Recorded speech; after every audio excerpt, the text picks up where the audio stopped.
Chapter 2 के versus 11 से 16 तक कवर किया था। आज हम उसके आगे जाएंगे और वर्सेस 17 से 24 8 वर्सेस कवर करेंगे। जैसे मैंने बताया था कि चैप्टर 2 के वर्सेस 11 से 30 तक भगवान बता रहे हैं उस अजर अजन्म देहिनः इटर्नल सोल के बारे में। तो उसी श्रृंखला में हम लोग आगे बढ़ेंगे। So I start off with the literal translation and then will talk about some interesting things. So starting off with verse 2.17। Now 2.17 है अविनाशी तु तद विद्धि येन सर्वमिदं ततम विनाशम अव्ययस्य अस्य न कश्चित कर्तुम अर्हति।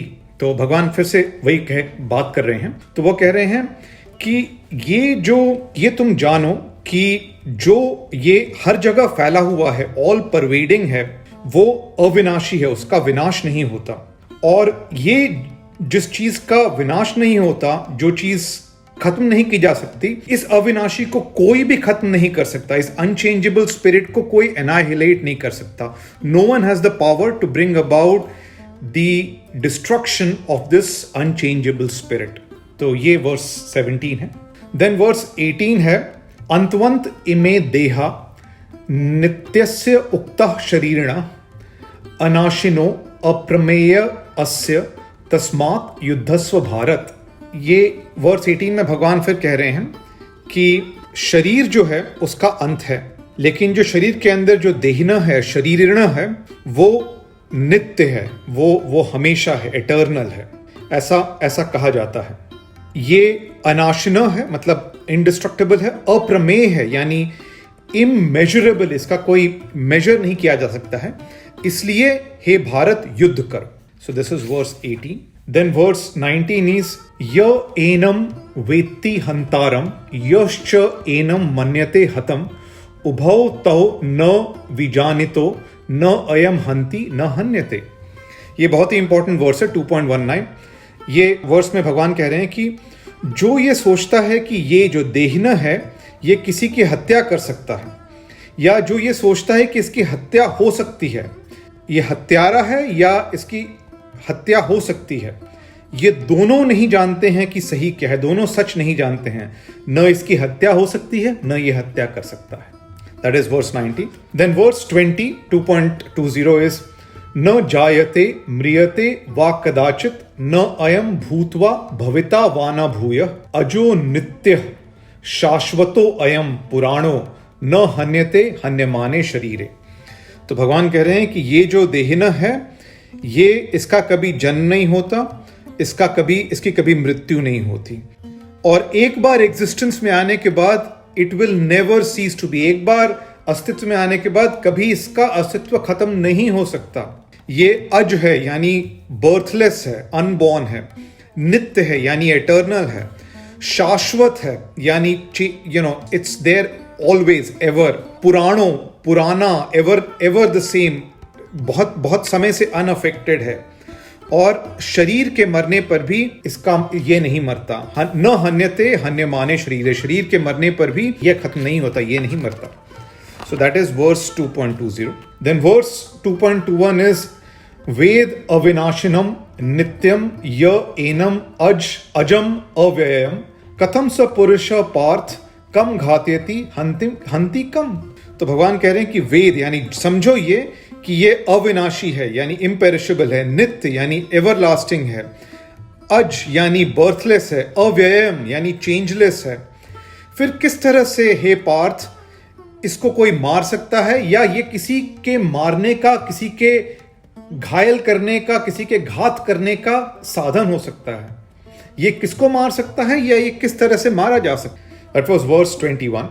Then verse 22 is वासांसी जीर्णानि यथा विहाय नवानि गृह्णाति नरो अपराणि तथा शरीराणि विहाय जीर्णानि अन्यानि संयाति नवानि देहि।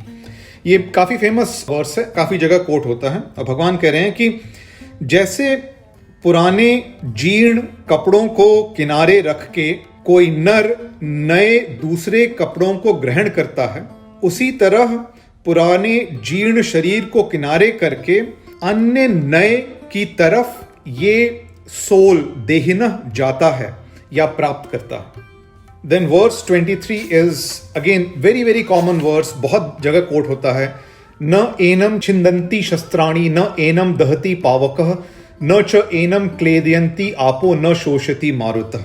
कोई शस्त्र इसमें छेद नहीं कर सकता, आग इसको जला नहीं सकती, पानी इसको गीला नहीं कर सकता और हवा इसको शुष्क नहीं कर सकती, यानी इसको ड्राई नहीं कर सकती।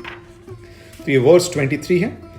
और वर्स 24 है, अच्छेद्य अयम अदाह्य अयम अक्लेद्य अशोष्य एव च नित्यः सर्वगतः स्थाणु अचलः अयम सनातनः। तो अच्छेद्य यानी अनक्लीवेबल, जिसमें छेद नहीं हो सकता, अदाह्य यानी जिसको जलाया नहीं जा सकता, अक्लेद्य यानी जिसको भिगाया नहीं जा सकता, अशोष्य यानी जिसको सुखाया नहीं जा सकता, नित्य यानी परपेचुअल, सर्वगतः यानी सब जगह फैला हुआ, स्थाणु यानी स्टेबल, अचल यानी इमूवेबल, सनातन यानी इटर्नल। तो ये आत्मा के डिस्क्रिप्शन है। तो ये तो हुए वर्सेस 17 से 24, जिसमें आप देख सकते हैं कि इन वर्सेस में भगवान कह रहे थे कि उन्होंने शुरुआत की थी बताने की देहना के बारे में, और आज उसके बारे में उन्होंने बहुत सारे वर्ड्स यूज किए हैं। तो क्या क्या वर्ड्स यूज किए उन्होंने उसके बारे में? वो वर्ड्स देहना के बारे में कर रहे हैं, सोल के बारे में कह रहे हैं, और वर्ड्स यूज कर रहे हैं वो ऑल परमिएटिंग, हर जगह है, अनबॉर्न, अज, अनडाइंग, न म्रियते, इम्पेरिशेबल, अव्ययम, एवरलास्टिंग, नित्य, इटर्नल, शाश्वत, अनडिमिनिशिंग, इमेजरेबल, अप्रमेय, अनचेंजेबल, immutable, अविकार्य, ever calm, immovable, uncleavable, अच्छेद्य, unwettable, अक्लेद्य, can't be dried, अशोष्य, can't be burned, can't be killed, जिसकी हत्या नहीं हो सकती। ये सारे वर्ड्स वो सोल के लिए यूज करें। इतने सारे वर्ड्स उन्होंने डिस्क्राइब किया है वो देहना और आत्मा को डिस्क्राइब करने के लिए। I find all of these words very very amazing. इसमें इंटरेस्टिंग बात क्या है कि इन सभी वर्ड्स को डिस्क्राइब करने जब यूज किया उन्होंने, तो उन्होंने सोल या देहना जो शरीर के अंदर रहता है उसका वर्णन करते हुए इन शब्दों को उन्होंने डिस्क्राइब किया। सोल के बारे में बात कर रहे हैं। But for a minute if you just step back and ask yourself कि ये वर्ड्स तो किसके लिए यूज होते हैं? ये वर्ड्स तो एक्चुअली भगवान के लिए यूज होते हैं ना।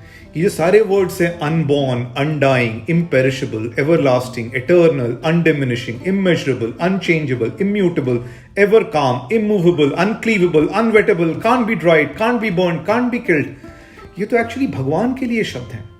तो सच्चाई क्या है कि भगवान जब सोल के बारे में बता रहे हैं तो वो वही शब्दों का उपयोग कर रहे हैं जो उनके डिस्क्रिप्शन के लिए है। और ये कहीं पर भी इन वर्सेस में 17 से 24 में, इनफैक्ट इस चैप्टर में भगवान अपने बारे में बात नहीं कर रहे हैं। अपने बारे में वो बात करते हैं चैप्टर्स 7, 8, 9, 10, 11 में। ये तो सोल के बारे में बात करें, लेकिन उन्हीं शब्दों का प्रयोग करें जो उनके लिए सत्य है। और यही मैंने पहले भी कहा था कि भगवान कहते हैं जो इसमें बार बार कि देहिनः और मैं, मेरा ही एक अंश देहिनः में, मेरा ही एक प्रतिबिंब देहिनः में, वो मेरे जैसा ही है। The soul is the same as God, या is a shadow of God, is an image of God. और ये इन शब्दों का प्रयोग सोल के लिए किया है विदाउट अपने को रेफर करते हुए। प्रूफ है इस बात का। And I find this very amazing that the words are being used for the soul. God doesn't say this is me, and yet the words are the same to describe him, which I find very amazing. और जब भी मैं ये सोचता हूं इसके बारे में तो मुझे ये कबीर दास का वो दोहा याद आ जाता है। आपने सुना ही होगा कि मोको कहां ढूंढे रे बंदे, मैं तो तेरे पास में। कबीर मैंने कहा था कि one of the people that I know है जो कि जुलाहा थे और उसके भगवान की प्राप्ति हुई, यानी कर्म योग से उन्होंने ईश्वर की प्राप्ति की। उनके जो वर्ड्स होते हैं वो बहुत ही हार्ड हिटिंग होते हैं, बिल्कुल सच्चाई की बात करते हैं। तो वो कह रहे हैं कि मोको कहाँ ढूंढे रे बंदे, मैं तो तेरे पास में, मतलब कहाँ ढूंढ रहे हैं, मैं तो तुम्हारे पास में ही। So that it reminds me of that, right. Now there is one more interesting thing, और इसको जब हम आगे जाएंगे स्पेशली अराउंड चैप्टर 8, 9, 10, तो ये बात आएगी। वो ये है कि भगवान हर चीज का स्रोत है, ओरिजिन है, ही क्रिएटेड एवरीथिंग। और जब उन्होंने क्रिएट किया हर चीज को, तो सत और असत दोनों को क्रिएट किया, यानी बीइंग और नॉन बीइंग दोनों को क्रिएट किया है। वो सारे क्रिएशन में फैले हुए हैं ही, वो वयमते सर्वम इदम ततम, सब जगह फैले हुए हैं।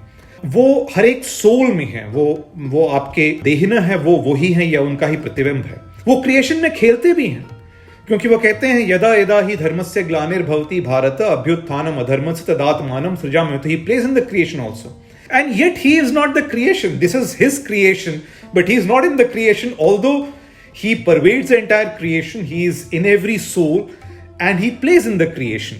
and which I find a very interesting description. और आगे in some of the later chapters he actually talks about this. He says this is ये मेरा योगेश्वर, परम योगेश्वर रूप यही है. हम लोग जब काम करते हैं तो बार बार बात होती है कि आप बालकनी में हैं कि डांस फ्लोर में, मतलब आप एक्शन कर रहे हैं कि किनारे से देख रहे हैं. तो यहां पे तो भगवान ने डांस फ्लोर बनाया है, बालकनी बनाया है, डांस फ्लोर की हर चीज बनाई है, डांस फ्लोर की हवा भी वही है, डांस फ्लोर में जो लोग डांस कर रहे हैं वो भी उनका अंश उनमें है, वो खुद भी डांस फ्लोर में है और साथ में बालकनी से बैठ के देख भी रहे हैं कि डांस फ्लोर में क्या हो रहा है. This is an amazing description. So again, I find it extremely fascinating, and I'm just sharing my fascination. एक इंपॉर्टेंट बात करनी जरूरी है वर्स 2.22 के बारे में, और 2.22 यानी वर्स 22 जो है उसको मैं फिर से एक बार पढ़ दे रहा हूं. वर्स है वासांसी जीर्णानी यथा विहाय नवानी गृह्णाति नरो अपराणी तथा शरीराणी विहाय जीर्णानी अन्यानी सनयाति नवानी देही. ये है वर्स. और इस वर्स का जब लोग ट्रांसलेशन करते हैं तो बार बार ये बात आती है कि ये वर्स तो कह रहा है कि रीइंकार्नेशन है, कि जब एक पुराने शरीर का जब जीर्ण होता है और उसको किनारे रख के जो देहीन है वो नए की तरफ जाता है. तो ये तो रीइंकार्नेशन की बात कर रहा है. और परमहंस योगानंद भी इसको रीइंकार्नेशन की तरह इंटरप्रेट करते हैं. उनका कहना है कि ये रीइंकार्नेशन की बात कर रहा है. जब शरीर का नाश होता है then the spirit is eternal, spirit does not die, soul does not die. Soul जो है वो जब निकलता है और जब वो जाता है तो वो ऐसा नहीं है कि वो ईश्वर में मिलके अपनी आइडेंटिटी को खत्म कर देता है. It doesn't lose its identity. Actually Paramahansa Yogananda कहते हैं कि सोल का अपना जो कर्म है वो उसके साथ रहता है और नए बर्थ्स में फिर वो कैरी करता है.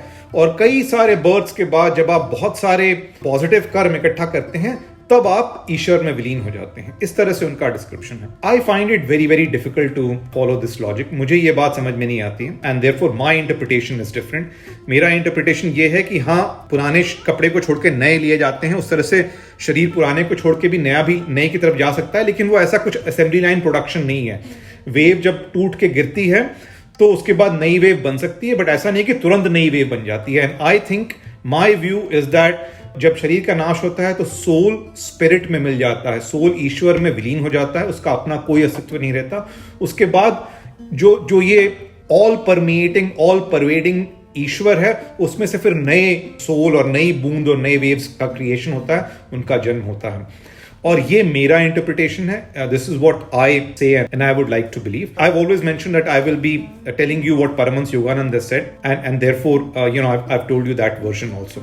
This debate on whether spirit loses its identity and carries the karma with it across multiple births is true, or the spirit merges with God and जो कुछ कर्म वगैरह है वो इस जन्म में ही है, शाश्वत शांति इस जन्म में ही प्राप्त करने का. ये डिबेट हम लोग कंटिन्यू करेंगे throughout discussions on the Gita, because that is a valid debate to have. I've told you my version, which is different from Paramahansa Yogananda. I hope you like this one.